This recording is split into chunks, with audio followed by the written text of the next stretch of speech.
চাচা আন্যা দেখছিলাম এদিনকে নাই লাগাতে বাইরে কাশি দিয়া কি আসছিলেন বন্ধের মাঝে তো বুঝো না কাজ করতে গেছিলাম গরুর লাগে যারা দেখি টয়লেটে এত চাপ দিছে তো বিচার আছি টয়লেট মলে পাই না যারা গেছি কাঁচাটা না লেগেতে কোনো তুইয়া তারপরে গেছিলাম গা না লেগেতে বিতে কাছে দিয়া এই সব আইশ্বর না যারা দেখি এমন চিপা বাবা জায়গা নাই গা তারপরে কি করলাম কাছেটা লই একটু জায়গা বানায় লইলাম বানায়া টয়লেটটা প্রকৃতির মধ্যে সারা দিলাম বুঝো না এই সর্বনা আইশ্বর না তারপরে দেখি এক ছোট ভাই আইতাছে ছোট ভাই কোথায় কি এসেছিলেন আমি কি টয়লেট চাচ্ছিলাম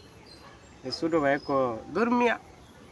টয়লেট একটু চাপ দিয়ে দূরে লাগবে আমি কেত চাচ্ছুন কেটা তো নষ্ট হইব আমি কই না কেত সার উর্বরতা বেশি বাড়বো এই হচ্ছে অবস্থা হ্যাঁ ছোট ভাই এই সর্বনা আইশ্বর আমরা আগে আমরা গেলে আমরা এইটা করতাম